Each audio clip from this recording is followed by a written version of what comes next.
Welcome to NinjaCast, a photography podcast powered by Studio Ninja, the world's highest rated business management app, built specifically for photographers. Listen and learn as the most successful photographers on the planet share their knowledge to help you transform every element of your photography business. Here's your host, Sally Shaw.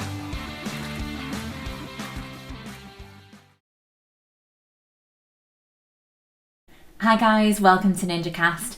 Today I'm joined by the incredible Scott Johnson. Now Scott and I are going to have a bit of a catch up today about how things are going post-COVID, how to manage your business post-COVID, and if you're a brand new photographer looking to enter the industry, how to make sure your business is successful after the aftermath of COVID. Not only this, but how to keep your passion and your drive for your business while still enjoying what you do. Let's get started. Hi Scott, how are you doing? I'm really well, thank you. I shot my first wedding of 2022 yesterday, so I'm a little bit sore. It's been 8 weeks since my last one, but yeah, I'm really well, thank you. How are you? Oh yeah, I'm mega, thank you. Isn't it so nice to be back to it again for the year? Yeah, it is. And I had a lovely same-sex wedding yesterday, and both girls were just brilliant, gave me all the time in the world to create, so it was great. But the time off has been lovely, don't get me wrong, because the back end of last year was just crazy. But yeah, it's good to be back. I mean, obviously for us guys over here in the UK, it seemed like we shot a year's worth of weddings in 2-3 months, didn't it? It was just ridiculous. It was exactly that. I totted up in the downtime, and in the busiest bulk when we could do it, I shot 48 weddings in 10 weeks. Oh, Scott. I know a lot of these lines are because of that, I think. That makes me feel a bit sick. That's a huge amount. And was that all postponements and things, moving dates from COVID? Yeah, well, 2021 was booking quite nicely before the pandemic hit anyway. So it was about 50-50 of weddings that had already booked for 21 plus the backlog for 22, for 20. So it was, and because couples were panicking, they had to get married on a Tuesday or a Monday or dates they didn't really want. Otherwise they'd lose the money. So we'd have to shoot it or we'd have to give the money back. So it was, yeah, but we done it. We did it. Yeah, you smashed it. I love it. So, Scott, for our listeners that might not have heard of you or want to know a little bit more about your background, run us through your journey, your career so far. Well, it's been nearly 20 years now, which again probably counts for the other half of the lines on my face. It's been nearly 20 years. Started working on cruise ships back in 2003, and then it was really there that I thought, you know what, this is a really cool profession to get into. Came back to the UK, started shadowing photographers here, doing weddings and second shooting, assisting, doing a bit of video. And then just started the company off, and that was in 2006. Wow. And we're still going strong, even through a global pandemic and a financial crisis. But they always say the best time to grow a business is during a crisis, and we've had 2 of them, so we should be booming soon. What doesn't kill you makes you stronger, right? Absolutely. So I know that drive and motivation must be massive for you, Scott, not only to have established and been in business and been in this journey for 20 years, but to still be in business after the last few years that especially we've had in the UK, but all over the world has just been in turmoil, hasn't it? So, I mean, what motivates you both kind of, I don't know, in general in your business, but daily, because, it can be a struggle, can't it? You're self-employed, you're at home on your own all the time. Sometimes just the daily stuff that you need to get done for your business, you can just think, oh God, do I have to? Yeah, I mean, I'm too stubborn to quit. So that's what's kind of seen me through the last sort of almost 2 years now as we're recording. So yeah, I'm just too stubborn. But I think what motivates me is just, there was a thread on a different page I'm on this morning, and the people were commenting about what motivates them and drives them. It's like yesterday, it's seeing people at the happiest time, and being able to create and deliver some images that they're going to go on their walls forever. They're going to go in the albums you see behind me, and that lasts forever. We've had people that we've lost. I know a good friend of mine was died through COVID, and the first thing his family wanted was, has anyone got any pictures that we haven't seen yet?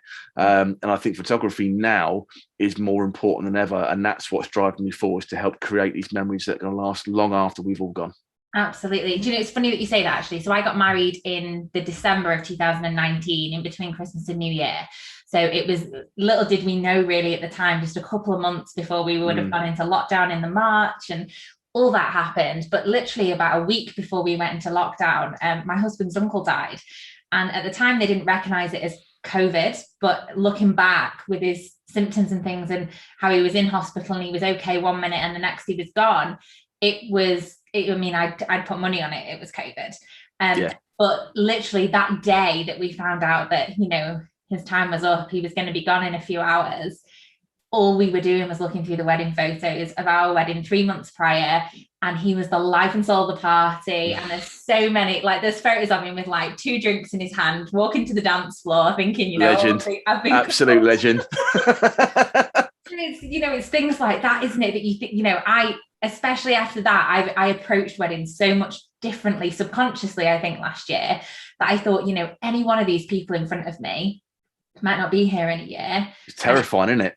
It's my job to make sure that this couple and their family have got things to remember them by. Yeah, it's terrifying. And like you, I think we all had a bit of a reality check last year, and we're all taking business differently. We survived. I mean, those that aren't in the UK, the way I run the business means I got very little financial help from the government, which meant that we had to kind of roll the punches a little bit and take part payments up front. But I very soon realised that we were surviving off those part payments. So straight away I thought, well, actually, I can do fewer weddings every year now because I know I can survive on this. So we're going to we've totally reevaluated everything now to have a much, much better work-life balance. So there are positives that came out of the pandemic as well, not just negatives. That's interesting, actually, that you say that, because I think it's very quick for us to go, oh, COVID, what a nightmare, what a killer it was for business. I've not heard anybody say that they've taken good things away from it. So talk to me about the impact it's had on your business in a positive way moving forward. Well, obviously, we're here on the Ninja Cast, and without Studio Ninja, I think we'd all have been stuffed without this a good CRM. Can you imagine? Can you imagine getting the old booking forms and keep crossing out dates and putting new dates on? It was just absolutely, insane. But without Ninja, I think I'd have been struggling. But no, just going back, I mean, I really, as much as it was stressful, the summer we had off in 2020 was amazing.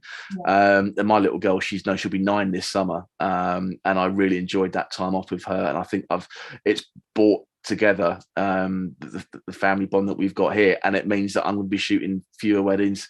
Obviously we have to charge more money to fill the gaps and kind of things, kind of do that. But it's I was sucked into this work, and a lot of friends of mine have left the industry and gone to other things.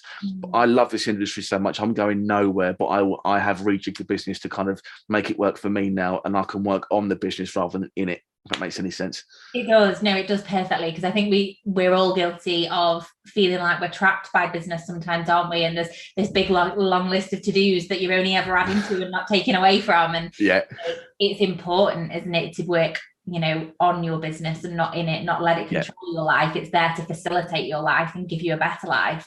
I guess for a lot of us, that's why we got into photography, right? We wanted that work-life balance. We wanted to be the boss of our own time, of when we could take the kids to school, go to, a random cinema trip or something like that.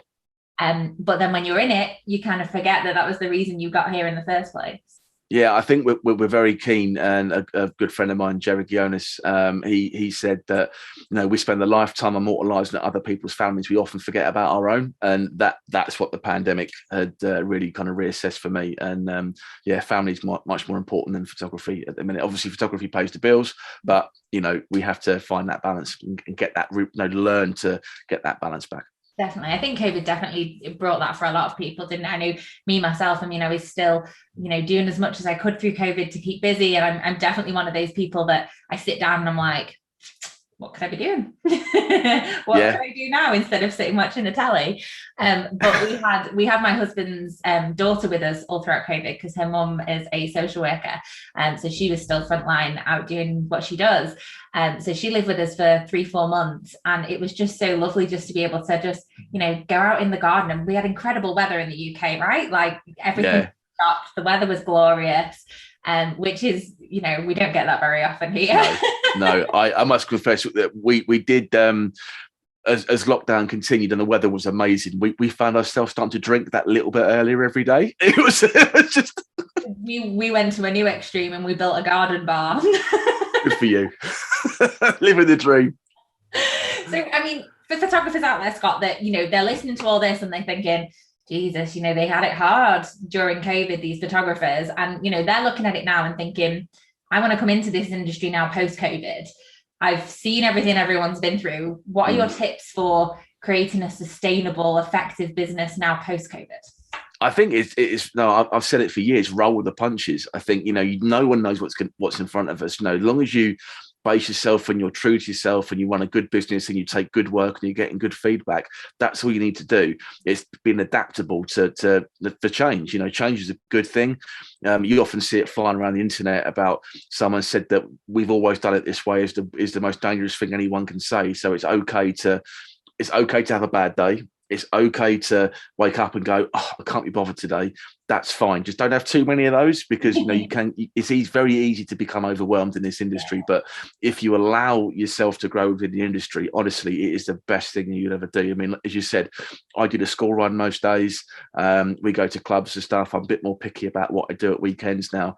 And that's because I've got 10 years of, let's be honest, when we all start a business, we play at it for the first couple of years because you're never really sure, you're still finding your feet. And for me, this is a hobby that got out of hand, and I'm still here. But I would say the last 10 years, certainly the last 5, I've really done, my best to make sure that we're, that the balance sheet is where it needs to be and everything. And we've got enough money to have choices. And I think that's what we go into business for, is to give ourselves more choice. Absolutely. Yeah, definitely. I mean, is there anything that you do, any strategies you put in place, anything that you think as a business owner that is really important for people that are new to this, just starting out? Any kind of, must-dos or must-don'ts, if you like? I think I think the age of saying anyone is just don't be a dick. It's just, be nice. If you're trying to get in at weddings, don't go into venues being all demanding. Don't go in and say, I want my dinner and I want this and I want that. Be the guy that the staff say, you know what, he or she was really, really good fun.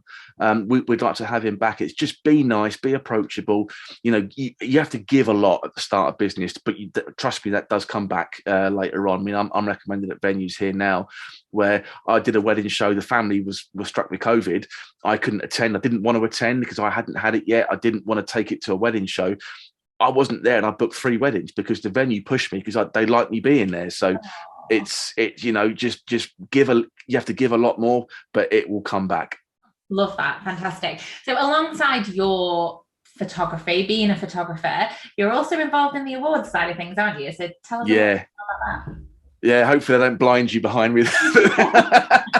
So I positioned, Scott. Well, yeah. I mean, Sarah Edmonds, she did a Zoom photography studio, and she put all her awards in the background. And then Rocco did one, and I thought, I've got to change my Zoom backdrop now. And no, but seriously, I'm a very competitive bloke. I've competed in sport since I was very young, so I like that edge of competition.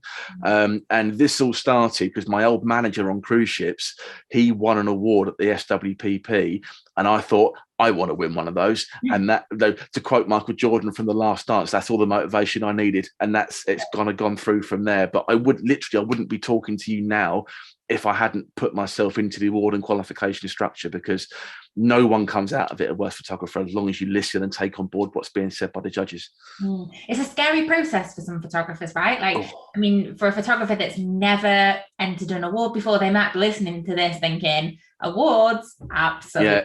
Like, what was it that, other than obviously the thought of, oh, I want one of them, what was it that kept you going? So, you've got one. What was it that kind of thought, no, I actually really enjoyed this process and learning a lot and getting a lot out of it? That's the thing, it's learning a lot. I mean, I'm very privileged to be one of the judges now. I've judged WPPI, the World Cup, and all around the world. And it's the feedback that I now am in a position to give back to photographers, and that's how you grow. As long as you don't take it to heart, we're only there to improve you, and we see potential. And it was that really. I mean, I saw the progression in my work over the first 2 or 3 years, and it was getting better because I was listening and paying attention.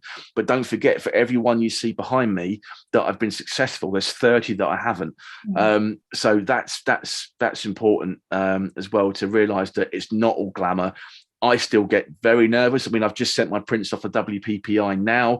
My prints have gone in for SWPP, and I just thought about it, and my stomach's done a flip because I still care about it. So I'm still passionate. I still want to win. And I will still, even though I'm in a position to be a judge now, I will listen to other judges because they see stuff that I don't, because we become too involved in our own work. Absolutely, definitely. And do you feel like, as a photographer, but even, you know, on the flip side as a judge, how do you feel that positively impacts on your business? How do you think that gives back to your clients? I mean, my clients don't care I've got awards. I mean, it's good marketing. It really is, because they can say, we've put the best guy in Essex, we've put the best guy, you know, wherever. But I've got 2 fellowships, but I tell my couples that they think I'm a hobbit. They really don't care. But what they care about is how good the images are, because I've done that process, because I've gone through that. And I hate the word journey, but it is a journey. Because if you look back at the work I was doing 10 years ago to what I'm doing now, you'd say it's a different photographer.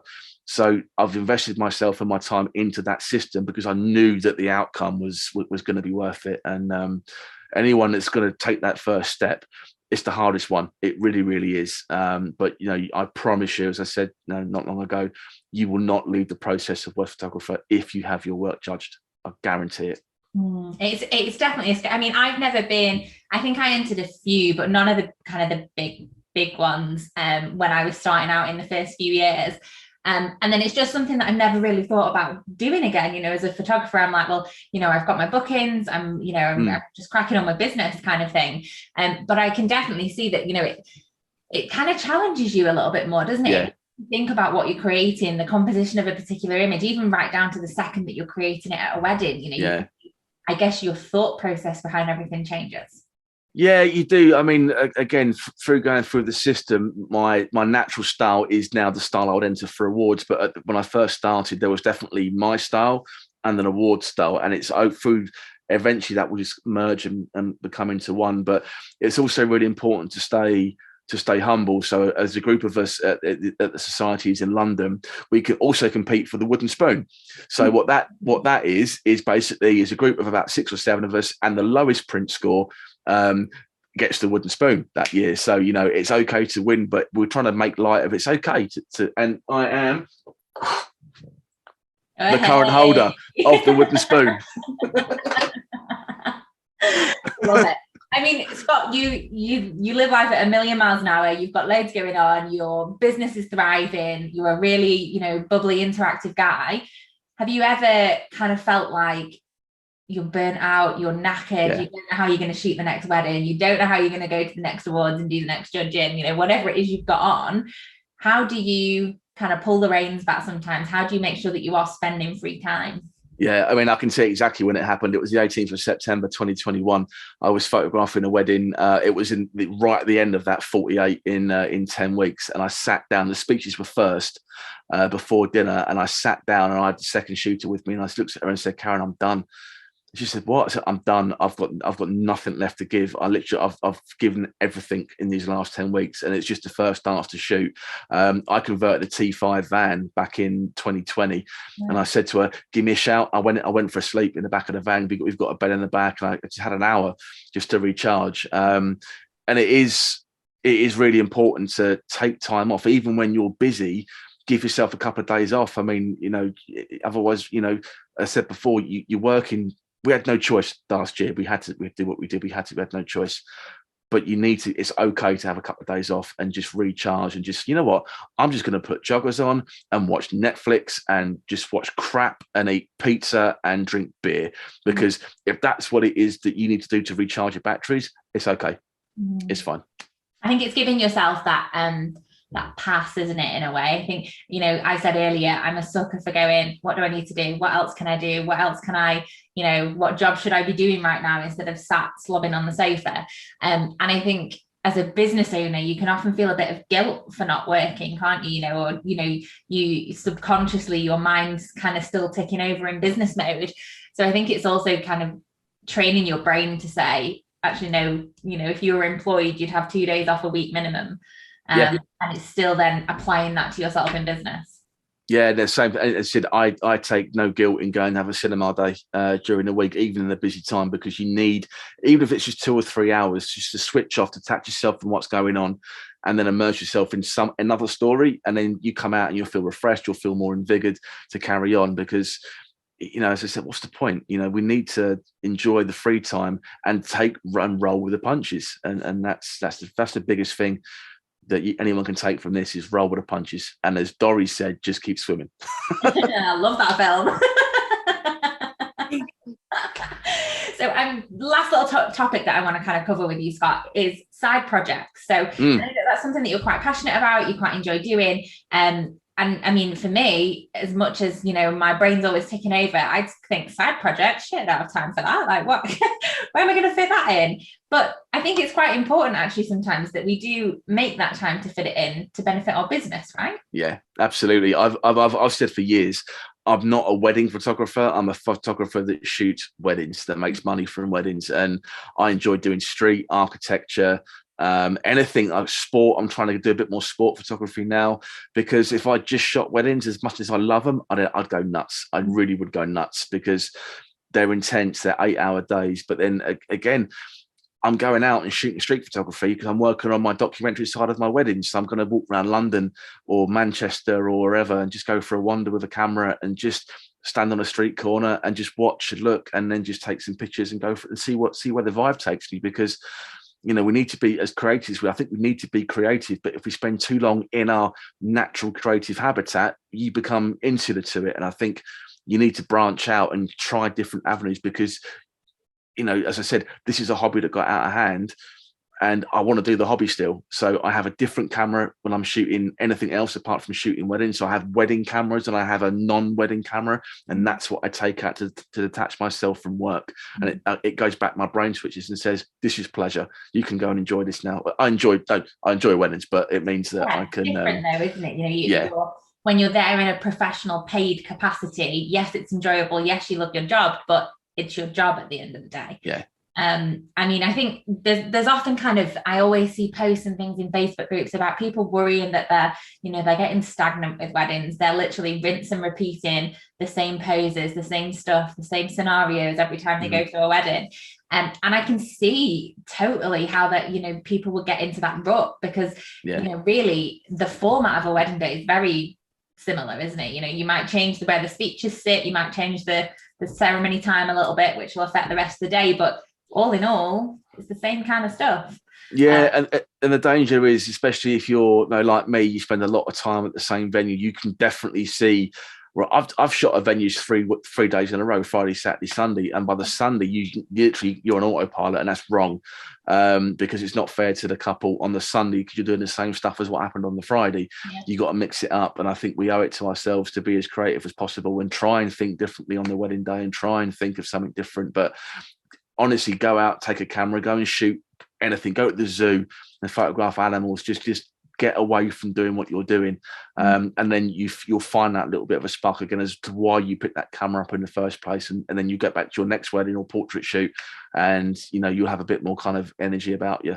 Absolutely. If you could start your 20 years all over again, is there anything you'd change? Not one thing.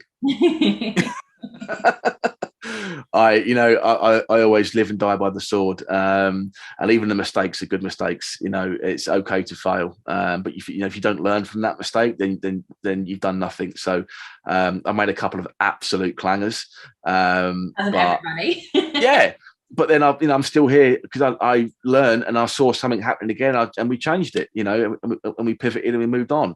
So no, I would not change a single thing. Love it. Fantastic. If you could add a final piece of advice, kind of the golden nugget takeaway from today, what would it be? Just listen.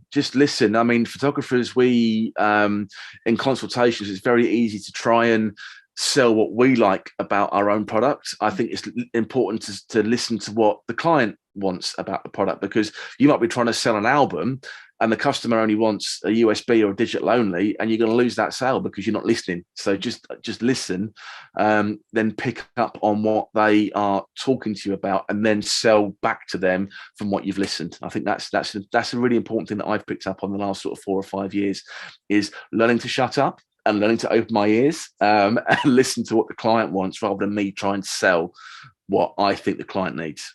Fantastic. That's a great tip. If our listeners would like to get in touch, have a chat with you, have a look at what you do, how can they do that? Instagram is the best way forwards for that. It's at the Edge Pics, so the Edge and then PICS. They can get me through there. I've got a personal account which is Scott Shoot Stuff. So all my side projects, all of my street and architecture, that's what that channel goes on to from there. But the wedding work is the main one, obviously, because it's what I make money from, and that's where they can find me on there. Amazing. Well, thank you so much for giving up half an hour of your day to come and chat with us and give us all the tips that you've learned in the last 20 years. It has been so good to catch up with you, and hopefully we'll be able to catch a drink sometime when I'm down London way. Well, if you're at Societies in March, I'll be one drinking the old fashions at the bar when the judges all finish. So I look forward to seeing you there. Sounds like a plan. Thanks again, Scott. Catch you soon. Real pleasure. Take care. Bye-bye. Okay, guys, that's everything from me today. Thank you so much again to Scott for coming and chatting about his business, how he's implementing positive steps forward after COVID, and loads more. Isn't he just such a gent? I absolutely loved catching up with him. If you guys would like to find out more or see the show notes, you can head to www.studioninja.co/episode 54. Please, as always, don't forget to rate us on the podcast platform that you're listening on. A little bit of love goes a very long way. I'll see you next time. Thanks for listening to this episode of NinjaCast, brought to you by Studio Ninja. Beautifully designed and super easy to use, Studio Ninja will help you manage your leads, clients, shoots, invoices, contracts, workflows, and so much more. To learn more or start your 30-day free trial, go to www.studioninja.co.